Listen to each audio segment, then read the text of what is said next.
సర్వోన్నతుడైన క్రీస్తు అద్భుతమైనటువంటి టీవీ కార్యక్రమానికి గాస్పల్ టీవీ ద్వారా వీక్షిస్తున్నటువంటి వీక్షకులందరికీ కూడా ఈ ప్రత్యేకమైన క్రిస్మస్ సమయపు సందర్భపు శుభాలు నేను తెలియపరుస్తున్నాను. దాదాపు 3 సంవత్సరాలుగా మనం ఈ యొక్క సహవాసాన్ని దేవుని యొక్క నామ మహిమార్థమే మనం జరిగించుకోవడానికి పరిశుద్ధాత్ముడు అనుగ్రహిస్తున్న కృపను బట్టి నేను ఎంతగానో ప్రభుని స్తుతిస్తూ గణపరుస్తున్నాను. ప్రాముఖ్యంగా ఈ సమయాన్ని దేవుని వాక్య ధ్యానంలోనికి ప్రభు నాకు ఇచ్చిన వాక్యంలోని కొన్ని తలంపుల మీతో పంచుకోవడానికి నేను ఇష్టపడుతున్నాను. తలలు వంచుండగా ప్రార్థించుకుందాం. ప్రేమ స్వరూపి దయగల మా ప్రభువ, నమ్మదైన తండ్రి, మీకు స్తోత్రాలు. ప్రత్యేక సమయంలో తండ్రి మీ లేఖన భాగాన్ని మేము ధ్యానించవలసి ఉండగా ప్రభు, మీరే మాకు బోధకుడు నడిపించి సర్వసత్యంలోనికి మేము నడిపించమని యేసు ప్రభు నామంలో ప్రార్థించి వేడుకొంచున్నాము తండ్రి, ఆమేన్. పిల్లల ప్రత్యేకమైన సమయంలో దేవుని వాక్య ధ్యానంలోనికి మీకు ఆహ్వానం చెప్తున్నాను.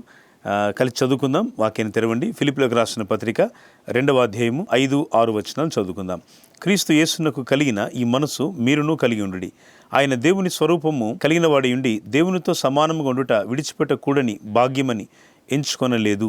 కానీ పిల్లలు, లేఖన భాగాన్ని మనం చూసినప్పుడు చాలా అద్భుతమైనటువంటి సంగతులు అపోస్తలుడు పౌలు ద్వారా దేవుడు రాస్తున్నాడు. నిజానికి మనం కొంత ఆలోచన చేయగలిగితే, ఎవరైతే దేవుని చేత పిలువబడిన అపోస్తలు ఉన్నారో 12 మంది అపోస్తలలో పౌలు లేడు. పౌలు ఆ కాలానికి రక్షణ పొందలేదు. యేసుప్రభు వారి యొక్క శిలువ మరణము, భూస్థాపన, పునరుత్థానాన్ని శిష్యులు సాక్ష్యం ఇస్తుంటే వారిని చంపడానికి, బాధించడానికి కంకణం కట్టుకొని చాలా దేశాల్లో ప్రజలను విభ్రాంతికరమైనటువంటి భయంలోనికి, మరి ఆపదలు నెట్టినటువంటి ఒక వ్యక్తిగా, చెడ్డవాడుగా సౌలు మనకు కనబడతాడు. దమస్కు పట్టణ పొలిమేరల్లో దేవుడు కలుసుకొని సౌలును పౌలుగా మార్చుకున్నాడు. ప్రభు మార్చిన తర్వాత సౌలు జీవిత పరిస్థితులన్నీ మారిపోయినాయి. పౌలు గొప్ప అపోస్తలుడైనాడు. మీరు చదివితే గమనిస్తే ప్రభు పిలిచిన అపోస్తలు 12 మందిలో ఎవరికి ఇవ్వనంత గొప్ప ఆధిక్యత కొత్త నిబంధనలో దేవుడు పౌలుకి ఇచ్చినాడు. పౌలు తన వృద్ధాప్యపు సమయానికి ఈ పత్రిక రాసినాటికి చాలా అనుభవాలతో దేవుని యొక్క ప్రేమను గురించి రాస్తూ ఉన్నాడు. పిల్లరా, దేవుని ప్రేమ చాలా శ్రేష్టమైనది. ఈ ప్రేమను మనం ఏ విధంగా కూడా మనం దాన్ని కొలవలేము. ఈ ప్రేమను ఏ విధంగా కూడా మనం పెద్దగా మాటలతో పూర్తిగా చెప్పలేము. ఈ లోకంలో ఆయన ప్రేమను మనం వ్యక్తపరచడానికి, ఆయన యొక్క కృపను మనం స్తుతించడానికి యోగ్యతలని మనకు ఆయన ఇస్తున్న ఆధిక్యత ఎంత గొప్పదని నేను జ్ఞాపకం చేస్తాను. లేఖన భాగాన్ని చూసినప్పుడు ఇక్కడ క్రీస్తు యేసును కలిగిన ఈ మనస్సు మీరును కలిగి ఉండుడి అని భక్తుడు రాస్తున్నాడు. యేసు ప్రభు వారు ఒక మనస్సు కలిగి ఉన్నారు. ఆ మనస్సు ఎలాంటిదంటే, ఈ లోకంలో ఎవ్వరికి లేని గొప్ప మనస్సు. ఈ లోకంలో చాలా గొప్ప వాళ్ళు ఉన్నారు, పేరుగల వారు ఉన్నారు, రకరకాల విషయాల్లో నిష్ణాతులు, చాలా పలుకుబడి గలవారు ఉన్నారు. కానీ ఎవరికి ఎన్నడూ లేని గొప్ప పేరు, గొప్ప మనసు, ఓ గొప్ప హృదయపు భారాన్ని ప్రభు మన పట్ల కలిగి ఉన్నాడు. ఈ ప్రేమ చాలా శాశ్వతమైనది, అజరామరమైనది, చాలా అత్యద్భుతమైనటువంటి అనే విషయాన్ని నేను మీకు జ్ఞాపకం చేస్తున్నాను. పిల్లల, లేఖన భాగాన్ని చూసినట్టయితే యేసు ప్రభు వారు ఈ లోకంలో తాను ఉపేక్షించుకున్నాడు. మాథ్యూ హెన్రీ అనేటువంటి గొప్ప క్రైస్తవ బైబిల్ వ్యాఖ్యానకర్త ఈ విధంగా చెప్తాడు: క్రీస్తు బడిలో తాను ఉపేక్షించుకుంటున్నది మొదటి పాఠము అంటాడు. ప్రభు తను ఏ విధంగా ఉపేక్షించుకున్నారో మనం తెలుసుకోవాలంటే యేసయ్య బడిలో మనం ఈ మాటలను బాగా జ్ఞాపకం చేసుకొని చదువుకోవాలి. ఈ మాటలు మనం బాగా ధ్యానపూర్వకంగా మనం తెలుసుకునవలసిన వారమైనాం. ఆయన మన కొరకు మొదటగా వ్యసనాక్రాంతుడుగా మారినాడు. ఆయన తన అనంతమైనటువంటి ఆనందం గల స్థానాన్ని తనకు తానే ప్రక్కన పెట్టి ప్రభు మన కొరకు వ్యసనాక్రాంతుడయ్యాడు. యెషయా గ్రంథం 53వ అధ్యాయం 3వ వచనం చెప్తా ఉంది. ఆయన మన కొరకు వ్యసనాక్రాంతుడైనాడు. ఆయన మన కొరకు ఎంతో భారాన్ని భరించిన వాడైనాడు. ప్రభు మనల్ని చూస్తే, ఆయన మనల్ని గమనిస్తే మన స్థితి చాలా క్రూరంగా, చాలా చెడ్డగా, చాలా లోపభూయిష్టంగా, మనుషులు ఎవ్వరూ ఎక్కడ ఎన్నడూ మరి సహాయం చేయలేని స్థితిలో, ఎవ్వరు కూడా మనల్ని ఆదరించిన స్థితిలో మనం పడి ఉండగా కృపగల దేవుడు కృప చూపి దయపాలించి ఆయన మన కొరకు ఈ లోకంలో తగ్గింపును ఆయన చూపిన వాడుగా వ్యసనాక్రాంతుడిగా కనబడుతున్నాడు. మానవుని యొక్క కన్నీళ్లను ఆయన భరించిన వాడే ఉన్నాడు. అందుకే ఆయన వ్యసనాక్రాంతుడిగా కలువరి శిలువలో మనకు కనబడుతున్నాడు. తర్వాత పాపుల స్నేహితుడిగా ఆయన పిలువబడ్డాడు. యేసు ప్రభువుని చూస్తే ఆ పరలోక సహవాసాన్ని విడిచి, ఆ ఉన్నతమైనటువంటి మహిమను విడిచి లోకానికి వస్తే ప్రభువుని చూసి వాళ్ళు రకరకాలుగా మాట్లాడుతూ ఉన్నారు. మనుషుల యొక్క భాష, మాట తీరు చాలా విచిత్రంగా, లోకం చాలా ఆయన ద్వేషిస్తున్నట్టుగా మనం చూస్తూ ఉంటాం. మత్తయి సువార్త 11:19 చెబుతూ ఉంది, ఆయన అనేక మంది చెడు మనుషుల మధ్యలో నివాసం చేస్తూ ఉంటే ప్రభువును పాపుల స్నేహితుడు అని అంటూ వచ్చినారు. పాపుల స్నేహితుడుగా ఆయన పిలువబడ్డాడు. ప్రభు పాపుల మధ్య తన ప్రేమను పంచడానికి వచ్చినాడు. క్రీస్తునందు ప్రియులారా, ఈ ప్రత్యేకమైన సమయాన్ని దేవుని దాసుని మీకు జ్ఞాపకం చేయగోరుతాను. ఆయన పాపుల స్నేహితుడుగా పిలువబడ్డాడు.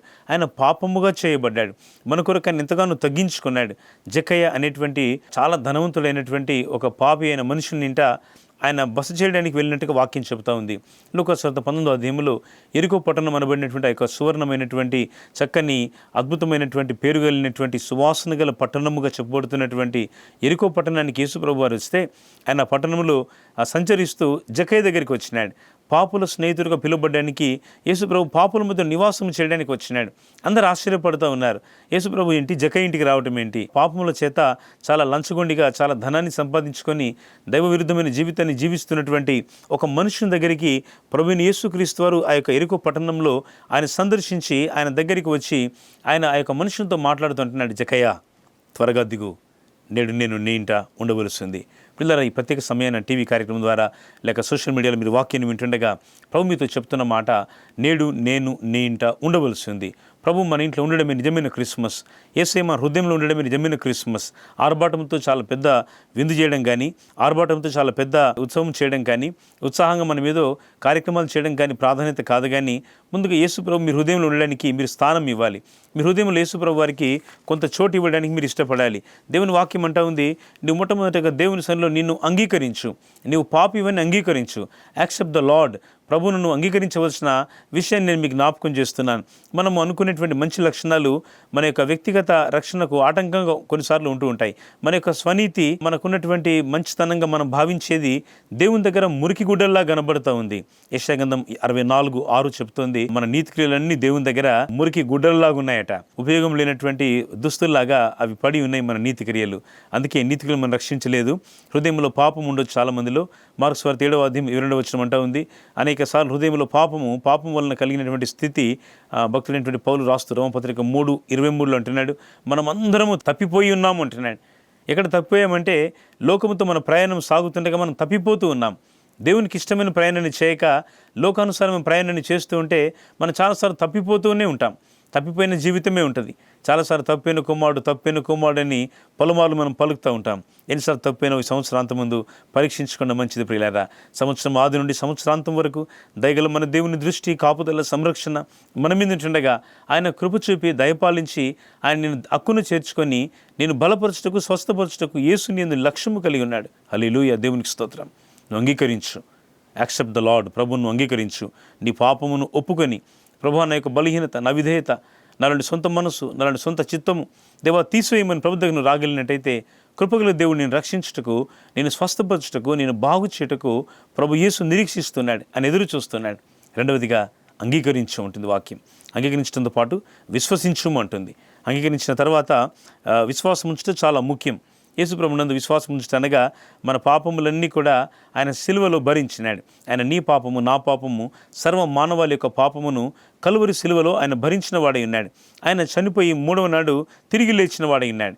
లోకంలో చాలా రకాల సమాధులు ఉన్నాయి. నేను ప్రభు మహాకృపను బట్టి పోయిన సంవత్సరంలో 2023 సంవత్సరంలో జూలై నెలలో ఇశ్రాయేల్ దేశం వెళ్ళని ప్రభు సహాయం చేసినారు.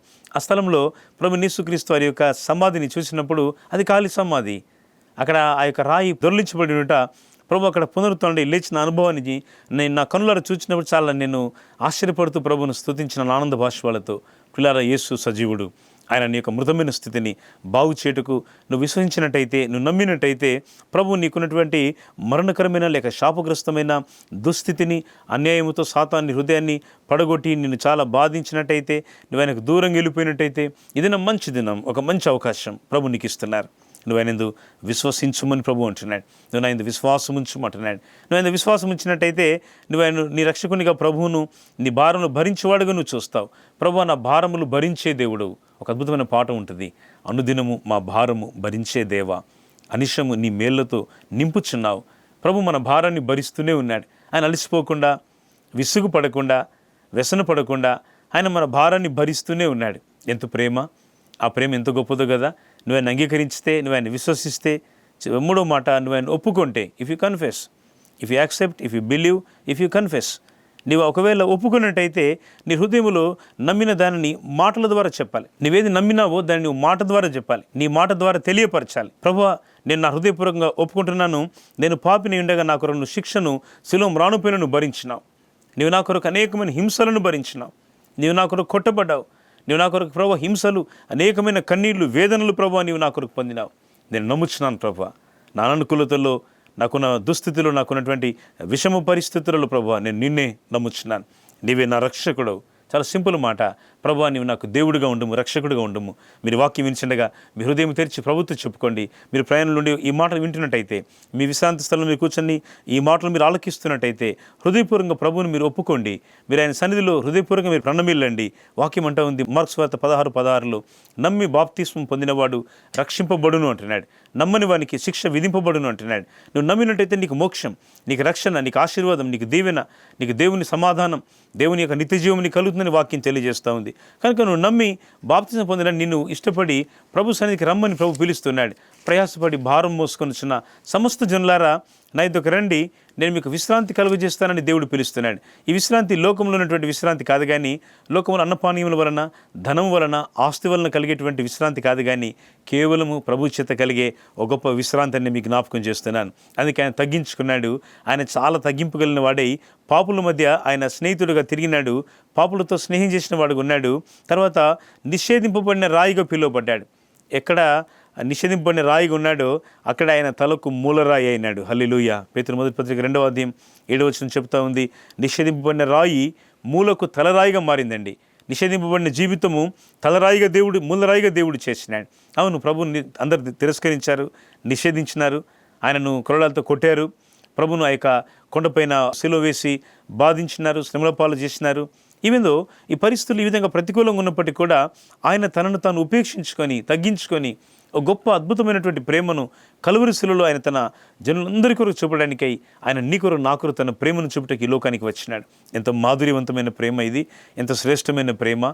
నిషేధింపబడిన రాయి మూలకు తలరాయిగా మారిందండి. 4వ గుణలక్షణము, ఆయన దీనదాసుడిగా కనబడ్డాడు. చాలా తగ్గించుకున్నాడు. ఆయన పరలోక సైన్య సమూహముతో నిరంతరము సేవించబడుతూ ఆరాధించబడుతున్నటువంటి అత్యద్భుతమైనటువంటి మహా గంభీరమైనటువంటి స్తుతి అర్పణ స్తోత్రము సాయంకాలం, ఉదయం, మధ్యాహ్నం నిత్య నైవేద్యముగా దేవునికి ఆరాధన జరుగుతుండగా ఆరాధనను ప్రక్కన పెట్టి యేసు మన కొరకు మానవుడిగా దిగి వచ్చినాడు. ఎంత ప్రేమ! ఆయన మన కొరకు దీనదాసునిగా తగ్గించుకున్నాడు. ఎంత అద్భుతమైనటువంటి దయగలిగిన రాక యేసుప్రభు వారి లోకంలో కలిగి ఉన్నారు. వాటిని బట్టి ప్రభువును మనం స్తుతించవలసిన అవసరం ఉంది. ఆయన మాటలు మనకు ధ్యానిస్తుండగా ఆయన లోకం మధ్య అపహాసకుడిగా పిలువబడ్డాడు. మనుషులైన అపహాసకునిగా చూసినారు. అపహాసకుల మధ్య ఆయన నివాసం చేస్తూ ఉంటే ఆయన దూతల చేత రాత్రింపగలు స్తుతింపడేటువంటి దేవుడు తాను ఈ లోకంలో ఆయన అపహాసకుల మధ్యలో ఉన్నప్పుడు ప్రజలను అపహసిస్తుంటే కూడా ప్రభు వాటిని బట్టి కృంగిపోలేదు. మత్తయి సువార్త 27:39-41 వచనాన్ని మనం చూడగలిగినట్టయితే ఇక్కడ యేసు ప్రభు వారిని అపహాసకుల మధ్య అపహాసకుడిగా ఆయన గురించి చాలా వ్యతిరేకమైన మాటలు మాట్లాడుతుంటే ప్రభు ఎంతో ప్రేమగా చెప్తారు, తండ్రి వీరేమి చేయించున్నారు, వీరు ఎరగరు గనుక వీరిని క్షమించము. ఒక అద్భుతమైనటువంటి, ఒక శ్రేష్టమైనటువంటి పిలుపు, ఒక శ్రేష్టమైనటువంటి ఉన్నతమైనటువంటి మాట. ప్రభు యేసు ఆయన తన శిలువ మరణంలో కూడా ఆయన తన యొక్క అద్భుతమైనటువంటి నిరీక్షణ క్షమా వార్తను ప్రభు ప్రకటించిన వాడిగా ఉన్నాడు. అందుకే దేవుని వాక్యం చెప్తా ఉంది, ఇలాంటి అద్భుతమైన రక్షకుడు మనం కలిగి ఉండట ఇది మన భాగ్యం. ఈ రక్షకుడు అందరికీ ప్రభు. అపోస్తల కార్యం 10వ అధ్యాయం 36వ వచనం చెప్తోంది, యేసుక్రీస్తు అందరికీ ప్రభు అయినాడు. ఆయన అందరికీ ప్రభు అయినాడు, సర్వలోకానికి చక్రవర్తి. అందుకే ప్రభు యొక్క ప్రేమ సువార్త ప్రపంచమంతా కూడా వ్యాపించబడింది. ఆయన సత్యము తరతరం ఉండులని వాక్యం చెప్తా ఉంది. తరతరం నుండే ఆయన సత్యము ఈరోజు ఒక అద్భుతమైనటువంటి దేవుని యొక్క ప్రేమ రాకను గురించి ప్రపంచమంతా ఆనందంతో ప్రహర్షముతో ఆరాధిస్తూ మయంపరుస్తూ ఉంది. ఎందుకనగా ఆయన మన కొరకు ఈ లోకానికి దిగివచ్చిన దేవుడు. ఆయన తన యొక్క మనస్సును మనతో జ్ఞాపకం చేస్తున్నాడు. క్రీస్తు యేసున కలిగిన మనస్సు అనేటువంటి అంశం మీద నేను మాట్లాడుతున్నాను. క్రీస్తు యేసున కలిగిన ఈ మనస్సు మీరును కలిగి ఉండు అంటుంది వాక్యం. యేసయ్య కలిగి ఉన్న ఈ మనస్సు మనం కూడా కలిగి ఉండాలి ప్రియులారా. యేసయ్య కలిగి ఉన్న ఈ మనస్సు లోకంలో ఇంకా ఎవ్వరూ కలిగి ఉండలేని మనస్సు, ఎవరు ఇంతగా తగ్గించుకోలేని మనస్సు, ఇంతగా మన కొరకు ప్రాణం ఇవ్వలేనంత ఆ గొప్ప ప్రేమ యేసుక్రీస్తు తన ప్రాణాన్ని మనకు ఇచ్చడం ద్వారా ఆయన చూపిన వాడై ఉన్నాడు. అందుకే ఆయన విశ్వాసం ఉంచేవారు బ్రతుకుతారండి. మార్టిన్ లూథర్ భక్తుడు ప్రొటెస్టెంట్లో అద్భుతమైనటువంటి గొప్ప రెవల్యూషన్, గొప్ప విప్లవాన్ని తీసుకొచ్చిన గొప్ప దైవజనుడు 15వ శతాబ్దంలో అని మనకు తెలుసు. మార్టిన్ లూథర్ కింగ్ ఆయన అద్భుతమైన మాట వాడేవాడు. నీతిమంతుడు విశ్వాసం మూలంగా బ్రతుకుతాడనే మాటను మరి హబక్కూకు 2:4 ఆయన ఆ మాట జ్ఞాపకం చేస్తూ ఆ రోజు తన ఉరుము వంటి మాటలతో ఆ యొక్క వ్యతిరేకంగా ఉన్నటువంటి మధ్యయుగపు కాలపు పరిస్థితులను ఆయన జయించడానికి అనేక మూఢనమ్మకాలను పటాపంచలు చేయడానికి నీతిమంతుడు విశ్వాసం మూలముగా జీవిస్తాడనేటువంటి దేవుని మాటను ఆధారంగా చేసుకొని ఆయన ఆనాటి ప్రజలతో, ఆనాటి రాజ్యములతో ఆయన పోరాటం చేస్తూ దేవుని పక్షంగా సాక్షిగా నిలబడ్డాడు. అనేక మంది హతసాక్షులు, అనేక మంది పరిశుద్ధుల యొక్క ప్రయాసాన్ని మనం వింటుండగా ఈ ప్రేమను వారు ఎంతగా రుచి చూచినారో అని మనం ఆశ్చర్యపడుతూ ఉంటాం. ఎంత ప్రేమ ఇది! ఆ ప్రేమ మనము తెలుసుకోగలిగితే, అందుకే పౌలు రాష్ట్ర ఎఫెసు పత్రికలో అంటాడు కదా, ఆయన ప్రేమ యొక్క పొడుగు, వెడల్పు, లోతు, ఎత్తు ఎంతో గ్రహించుకుంటకు జ్ఞానమునకు మించిన క్రీస్తు ప్రేమను తెలుసుకుంటకు మీరు తగిన శక్తి గలవారు కావాలి అని ప్రార్థన చేస్తున్నాను అంటాడు. అంటే ఆయన ప్రజలతో మనం కలిసే కొలది, ప్రార్థన చేసే కొలది, ఆయన సంఘముతో మన సహవాసంలో పరిచర్యలో ముందుకు వెళ్ళే కొలది, దేవునితో సహవాసం చేయటం ప్రారంభమైన కొలది ప్రభు సన్నిధిలో నీలో ఆ యొక్క ఆత్మ సంబంధమైన మంట, ఆత్మ సంబంధమైన దాహము, ఆత్మ సంబంధమైనటువంటి దేవుని కొరకైనటువంటి భారము నేను ఎంతగానో బలపరుస్తుందని నేను దేవుని దాసుగా మీకు నేను మనవి చేస్తున్నాను. అందుకే దేవుని వాక్యం అంటా ఉంది, నీతిమంతుడు విశ్వాసం మూలముగా బ్రతుకును అంటాడు. హబక్కూకు గ్రంథం 2:4 మనం చూస్తే, హబక్కూకు పాత నిబంధనలో ఒక అద్భుతమైన ప్రవక్త. హబక్కూకు అనగా కౌగులించుకునేవాడు. దేవుని సన్నిధికి వచ్చి ప్రభు తన యొక్క ప్రేమను వ్యక్తపరుస్తున్నాడు. ప్రభువా, నీ ప్రేమ ఎంత గొప్పది. ఆయన 3వ అధ్యాయం రాస్తూ అద్భుతమైన పాట రాస్తున్నాడు కదా. ఇక్కడ ఆ పాటలో అంటూ ఉంటాడు, సాలలో పశువులు లేకపోయినను, గొర్రెలు దొడ్డిలో లేకపోయినను, నా రక్షణకర్త అయిన నా దేవుని యందు నేను సంతోషిస్తాను అంటున్నాడు. ఎంత ఆనందం అండి. నా రక్షణకర్త అయిన దేవుని యందు నేను సంతోషిస్తాను అంటున్నాడు. వేటిని బట్టి సంతోషపడే అవసరం లేదు, కానీ ప్రభుని బట్టి సంతోషపడడం మంచిది, ఆయనను బట్టి ఆనందపడడం మంచిది. ఇక ఏ రకమైనటువంటి విషయాల నుండి ఆనందపడడానికి లేదు. అందుకే హబక్కూకు అలాంటి ఆ ప్రజల మధ్య తాను ఒక అద్భుతమైన పండుగ చేస్తున్నాడు. సాల్లో పశువులు లేవు, గొర్రెలు దొడ్డిలో లేవు, ఒలివల పంట చేతికి రాలేదు, అంజూరు పంట, అలాగే ద్రాక్ష పంట, ఈ 3 ఇశ్రాయేలుకు ముఖ్యమైన పంటలు. ఈ 3 పంటలు లేనటువంటి పరిస్థితి వచ్చింది. ఆయన ఏం చేయాలి? అయ్యో నాకు పంట లేదే అనడం కాదు. పంట ఉన్నప్పుడు మందిరానికి రావడం, పంట పండినప్పుడు ఆ పంటలో ఒక 10వ భాగాన్ని స్థానిక సంఘములు ఇవ్వడం, దేవుని సేవను ప్రోత్సాహపరచడం, ఇదేం గొప్ప విషయం ఏం కాదు. ఇది మంచి పద్ధతి, మంచి విశ్వాస సంబంధమైన క్రమం కూడా. ఒకవేళ మీకు ఇలాంటి క్రమంలో ఒకవేళ మీరు తప్పిపోయి ఉంటే మీ స్థానిక సంఘాన్ని ప్రేమించండి. మీ స్థానిక సంఘంలో మీ 10వ భాగాన్ని దేవుని సన్నిధిలో మీకు అర్పణను మీ స్థానిక సంఘంలో సమర్పించుకోవడం మీకు ఆశీర్వాదం ప్రియులారా. హబక్కూకు తనకు పంట లేదు, సాల్లో పశువులు లేవు, గొర్రెలు దొడ్డిలో లేవు, ఎటు చూసినా జీవన పరిస్థితులు చాలా జీవన్మరణ సమస్యతో ముడిపడినట్టుగా ఉన్నాయి. ఏం చేయాలి? హబక్కూకు పాట పాడుతున్నాడు. ఏమంటాడు? యెహోవా, సంవత్సరములు జరుగుచుండగా నీ కార్యం నూతనపరచుము అంటాడు. కోపించుచునే వాత్సల్యమును జ్ఞాపకం తెచ్చుకో ప్రభు అంటాడు. ఎంతో ప్రేమతో దేవుని దగ్గర ఆ కృతజ్ఞతాస్తుతులు చెల్లిస్తున్నాడు. అన్నీ ఉన్నప్పుడు చేసే ప్రార్థన గొప్పేం కాదు, కానీ ఏది లేనప్పుడు, పరిస్థితులు ప్రతికూలంగా ఉన్నప్పుడు చేసే ప్రార్థన చాలా అద్భుతంగా దేవుని దగ్గర గణింపబడుతుందని దేవుని సేవకుడిగా నేను మీకు మనవి చేస్తున్నాను. హబక్కూకు అన్ని పరిస్థితుల్లో దేవుని స్తుతిస్తున్నాడు. మీరు పాత నిబంధనలో మరొక భక్తుని జ్ఞాపకం చేసుకుంటే, యోబు గురించి వింటే అన్నీ ఉన్నాయి, అన్నీ పోయినాయి, అన్నిట్లో బలం పొందాడు, అన్నింటిని పోగొట్టుకున్నాడు. అయినా ప్రార్థన మానలేదు, స్తుతి మానలేదు, ఆరాధన మానలేదు. ఈ సంవత్సరంలో చాలా పరిస్థితులు, జీవితంలో చాలా సంగతులు దాటిపోయి వచ్చినారేమో. చాలా విషయాలు మీరు మర్చిపోయి, లేక వాటిని విడిచిపెట్టి, లేక వాటిని కోల్పోయి నష్టపోయి ఉన్నారేమో. మీ వృత్తి వ్యాపారాల్లో కానీ, కుటుంబ పరిస్థితుల్లో కానీ, ఎన్నో పరిస్థితుల్లో మీ జీవితం తలకిందులైన పరిస్థితులు మీరు ఒకరు సాగుతున్నారేమో. ఈ ప్రత్యేక సమయాన వాక్యం మనతో చెబుతూ ఉంది, నేను నీకు తోడై ఉన్న దేవుడను, నేను బలపరిచే దేవుడను, నేను నీకు సహాయం చేయవాడని అంటున్నాడు. ఆయనే మనకు సహాయం చేసే దేవుడండి. మనుషులు మనకు సహాయపడలేరు. అన్ని వేళ మనకు మనుషుల సహాయం దొరకదు, కానీ దొరికినా అది సంపూర్ణం కాదు. ఒక సంపూర్ణమే దాంతో మనం పూర్తిగా రాణించలేము. కానీ ఈరోజు ప్రభువైన యేసుక్రీస్తు వారు నీ మధ్య నిలిచి, ఆయన నీతో మాట్లాడుటకు, నేను దర్శించుటకు, నీకు మేలు చేయుటకు, యేసు ప్రభు వారు నీ పక్షంగా నిలబడి ఆయన తన ప్రేమను నీ పట్ల చూపుటకు ఆయన నిలిచి ఉన్నాడు. ఆయన నీకు నిలబడి ఉన్నాడనే మాట కంటే గొప్ప మాట ఈరోజు ఏమీ లేదు. ప్రభువా, నువ్వు నాకు నిలిచి ఉన్నందుకు స్తోత్రం. నా కొరకు సహాయము చేయుటకు నీవు నిలిచి ఉన్నందుకు స్తోత్రం. ప్రభువా, నాకు సమస్త భారములను నీవు భరించుటకు నిలిచి ఉన్నందుకు స్తోత్రం. ఈ మాటలు మనం వింటుండగా మన హృదయం తెరిచి, ప్రభువా, నీవు నా కొరకు నిలిచి ఉన్నందుకు నీకు స్తోత్రం. నీవు ఈ లోకానికి వచ్చి నా కొరకు నీ ప్రాణమునిచ్చి నన్ను సంపాదించుకున్నందుకు నీకు స్తోత్రం. నీవు నా కొరకు ఏమైనా చేయగలవు. నా పరిస్థితులు ప్రతికూలంగా ఉంటే నాకు అనుకూలమైన వాటిని నువ్వు చేయగలవు. నాకున్నటువంటి ఎర్ర సముద్రం ముందు ఇశ్రాయేలు నిలిచినప్పుడు వారిని ఏ బలం అని రక్షించింది. వారికి కలిగిన పరిస్థితులలో వారికి ఎదురైనటువంటి సవాళ్ళ మధ్య వెనుక నుంచి ఒక మానవ సముద్రం తరుముకుంటూ వస్తూ ఉంది. It just like the humans ocean. మనుషులు సముద్రంలాగా అద్భుతమైనటువంటి బలం కలిగినటువంటి ఐగుప్తు రథాశ్వములు వారిని భయభ్రాంతులకు గురి చేయడానికి భయంకరంగా వారిని వెంబడిస్తూ భయపెడుతూ వస్తూ ఉన్నాయి. ముందట గొప్ప సముద్రం ఉంది, ఏం చేయగలరు? సముద్రం దాటిపోలేరే.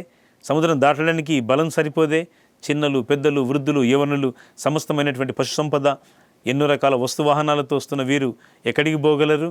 దేవుడే వారికి ఆశ్రయం, ప్రభువే వారికి ఆధారం. అందుకే మోషే ప్రభుకు మొరపెడితే ప్రభు అంటున్నాడు, మోషే నువ్వేళ నాకు మొరపెడుతున్నావు, సాగిపోడి, నువ్వు ఆ కర్రను చాపి సముద్రాన్ని పాయలుగా చేయి అంటున్నాడు. ఎంత అద్భుతమైన మాట గమనించండి ప్రియులారా. సముద్రం పాయలు చేయడానికి దేవుడు ఒక మనుషుని యొక్క కర్రను వాడుతున్నాడు. ఆ కర్ర ఏదో కాదు, నీ విశ్వాసమే. ఆ కర్ర ఏదో కాదు, యేసుక్రీస్తు వారు కలిగిన మనసే. ఆ మనసు నీవు కలిగి ఉంటే నీ ముందు సముద్రమైన పాయలు చేయబడుతుంది. నీ ముందున్నటువంటి ఆటంకాలు అవన్నీ కూడా సవీపరచబడతాయి. నీ ముందు పరిస్థితులన్నీ కూడా నూతనమైన శక్తితో దేవుడు నింపడానికి ఇష్టపడుతున్నాడు. ఈరోజు ఒక మంచి దినం, ఒక శ్రేష్టమైన తరుణం. ప్రభునితో మాట్లాడుతున్నాడు. ఆయన మనసును కలిగి ఉండడానికి ఇష్టపడు. ఆ మనస్సు మనం కలిగి ఉండట చాలా భాగ్యం. ఈ మనసు లోకంలో అందరికీ లేదండి. లోకంలో మనసు వ్యాపార సంబంధమైన మనసు, ధన వ్యామోహంతో కూడిన మనసు, ఏమి తిందుమో, ఏమి త్రాగుదుమో, ఏమి ధరించుకుందుమో అనేటువంటి మనసుతో ప్రపంచం నడుస్తూ ఉంది. ఏదో నీ మనసు ఎటువైపు వెళ్తూ ఉంది సహోదరుడా, సహోదరి? నీ మనసు ప్రభు మీద ఉందా? నువ్వు ఆధారపడుతున్నావా? నీ మనస్ఫూర్తిగా దేవునికి లోబడుతున్నావా? తరుముకుని వస్తున్న పరిస్థితుల మధ్య ఓవైపు మానవ సముద్రం వెనుక వైపు, ముందు ఆ నీటి ప్రవాహంతో నింపబడినటువంటి సముద్రపు అగాధాన్ని చూస్తుంటే వీరి మనసు పగిలిపోతూ ఉంది. దేవుని తట్టు చూస్తుంటే ప్రభు అంటున్నాడు, ముందుకు సాగిపోండి, మీరు ఎందుకు భయపడుతున్నారు? వారికి దేవుడు ఒక మార్గం తెరిచాడు. సముద్రం 2 పాయలు అయిపోయింది. ఈరోజు నీకున్న పరిస్థితుల మధ్య, నీకున్న శ్రమలు, కన్నీళ్లు, అనారోగ్యం, అస్వస్థత, కుటుంబ సమస్యలు, అనేకమైనటువంటి వివాద స్థలాలు, లోక సంబంధమైనటువంటి పరిస్థితులు, నీ జీవితం చాలా నిరాశతో నిస్పృహతో ఉంటుండగా ప్రభు ఒక గొప్ప వాగ్దానం నీకు ఇస్తున్నాడు ప్రియ సోదరుడా, సోదరి. అదేమిటనగా, నేను నీకు తోడై ఉన్నాను. విశాలమైనటువంటి ఎవరు కాపాడలేని ఆ సముద్రంలో, లోతైన సముద్రంలో దేవుడు 2 పాయలుగా సముద్రాన్ని విడగొట్టి తన ప్రజలను నడిపించుటకు ఆయన ఇష్టపడ్డాడు. తన ప్రజలను నడిపించుటకు చాలిన దేవుడు ఆయన. ఈరోజు నేను నడిపించుటకు ప్రభు ఇష్టపడుతున్నాడు. ప్రభు నన్ను నడిపించు అని మీరు చెప్పగలిగితే చాలు. అందుకే దావీదు 23వ కీర్తనలో చక్కగా చెప్తాడు కదండి, ఆయన తన నామమును బట్టి నీతి మార్గములలో నన్ను నడిపించుచున్నాడు అంటాడు. దేవుడు నన్ను నడిపిస్తున్నాడని చెప్పడం చాలా గొప్ప విషయం. ఆయన అందరిని నడిపిస్తాడు, అది వేరే సంగతి.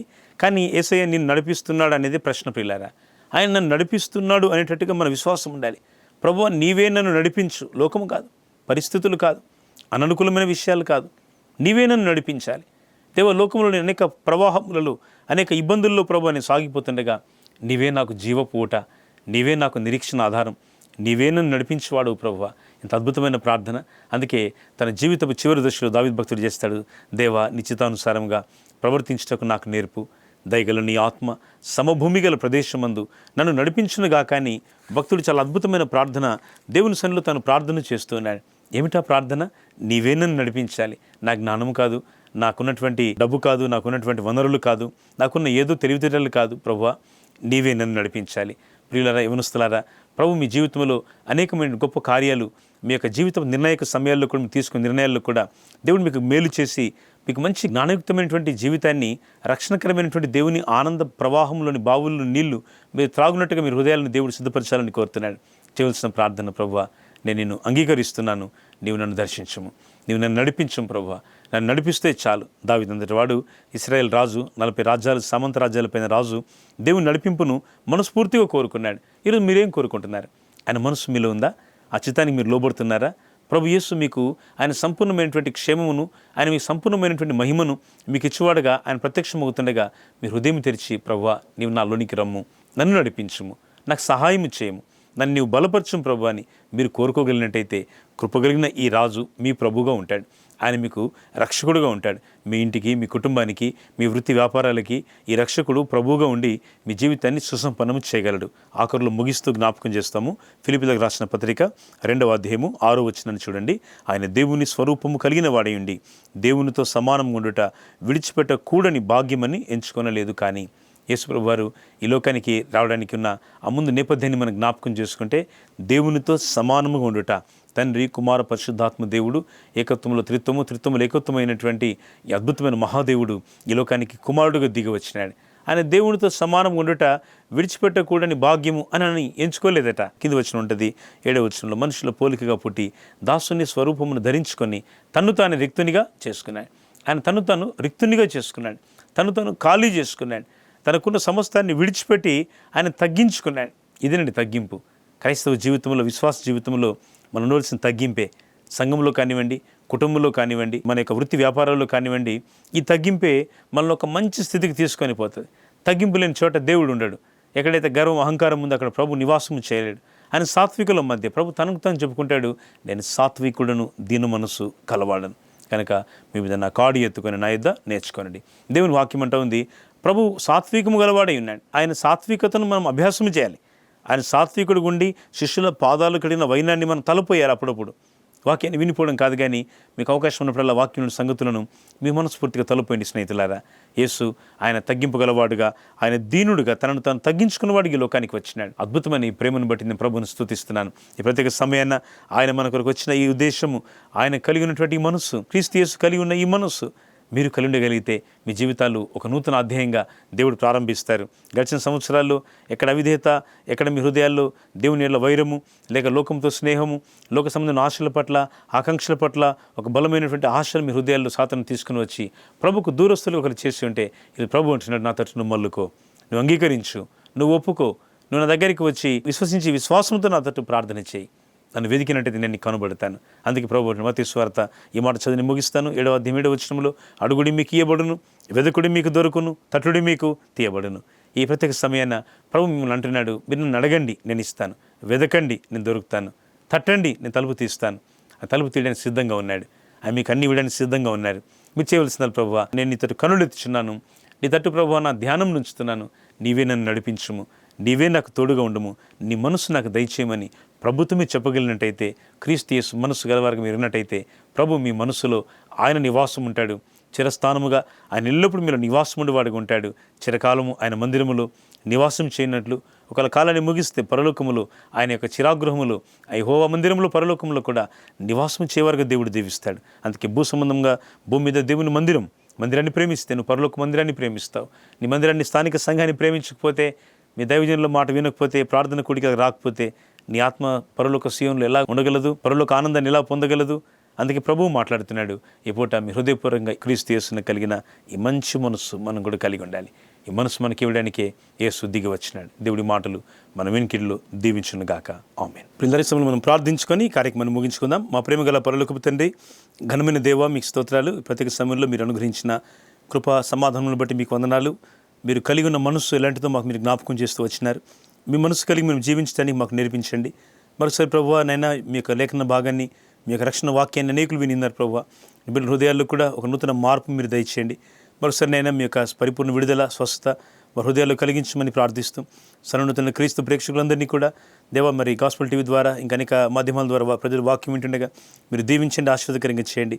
క్రిస్మస్ ఆనందాన్ని, సంతోషాన్ని ప్రతి ఇంట్లో మీరు దయచేయండి. వ్యాధిగల ప్రతి దేహాన్ని మీరు ముట్టి బాగు చేయండి. యేసు ప్రభు నామములో ప్రార్థించి వేడుకొంచున్నాం తండ్రి, ఆమేన్. తండ్రి దేవుని ప్రేమయు, ప్రభు యేసు క్రీస్తు వారి కృపయు, పరిశుద్ధాత్మని అన్యోన్య సహవాసము సదా మనందరికీ తోడైండునుగాక. ఆమేన్. చాలా సంతోషం ప్రియులారా, మీతో దేవుని మాటలు అందించడం చాలా సంతోషిస్తున్నాము. దేవుని వాక్యాల క్రమంగా ప్రతి శుక్రవారం మరి ఉదయం మీరు ఈ ప్రత్యేక సందర్భంలో వాక్యాలు వింటూ ఉన్నారు. దేవుడు మీకు ఇచ్చిన కృపను బట్టి అనేకులకు మరి యొక్క కార్యక్రమాలు మీరు తెలియపరచండి. అనేకులు రక్షణ, విడుదల పొందడానికి మీరు కూడా సహకారం అందించాలని కోరుకుంటూ మీ ప్రార్థన విన్నపాలను తెలియపరచండి. తప్పక వారిని ప్రభుత్వంలోంచి ప్రార్థించగలం. దేవుని కృప మనందరికీ తోడై ఉండునుగాక. ఆమేన్.